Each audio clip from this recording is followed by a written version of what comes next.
Dídé Olúwa súnmọ́ tílé, àyànfẹ́ múra o.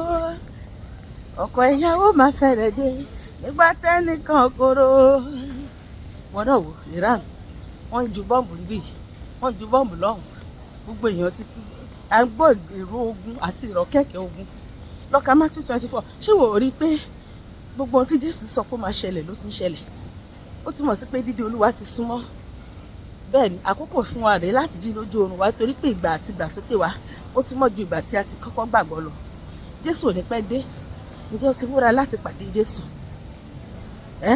Dídé Olúwa ó kù sí dẹ̀dẹ̀ máa ṣọ́nà ọ̀rẹ́ mi.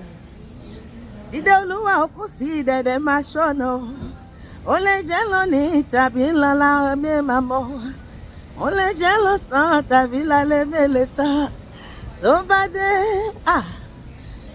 dé wọn ó fààyò pàdé Olúwa mi o. Tó bá dé ṣọ́nà tí àwọn múndíá 10, àwọn 5 jẹ́ ọlọ́gbọ́n, àwọn 5 jẹ́ òmùgọ̀.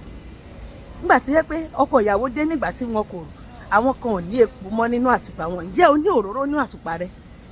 Ẹ̀mí mímọ́ yóò gbé èmi àti ẹ wọ̀. A gbọ́dọ̀ máa fi ọ̀rọ̀ Ọlọ́run ṣe kòríkòsùn wa, kí a kún fún agbára Ọlọ́run, ká sá fún ẹ̀ṣẹ̀ àti gbogbo ìwà búburú tí Bíbélì ní ká má ṣe, kí a wà ní ìmúrasílẹ̀ nítorí pé ìgbàsókè àyànfẹ́ ó ti súnmọ́. Jésù lè dé ní àkókò káàkókò. Ǹjẹ́ o ti múra dé? Dídé Olúwa ó kù sí dẹ̀dẹ̀ máa ṣọ́nà o ọ̀rẹ́ mi. Ó lè jẹ́ lónìí tàbí lọ́la mi ò máa mọ̀.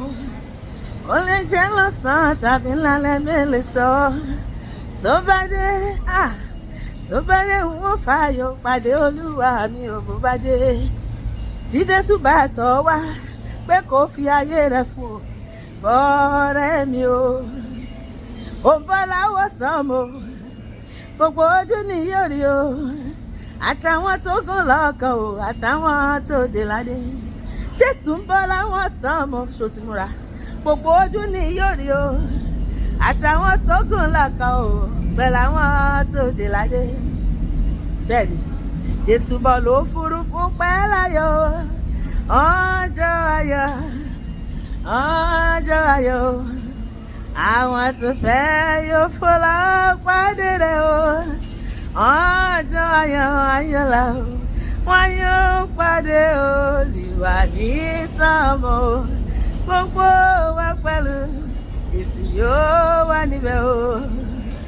A ò bọ́ lọ́wọ́ àníyàn àtàrò. Ọjọ́ ayọ̀ ayọ̀lá o. Fi ayé rẹ fún Jésù lẹ́yìn ọ̀la lè pẹ́ jù.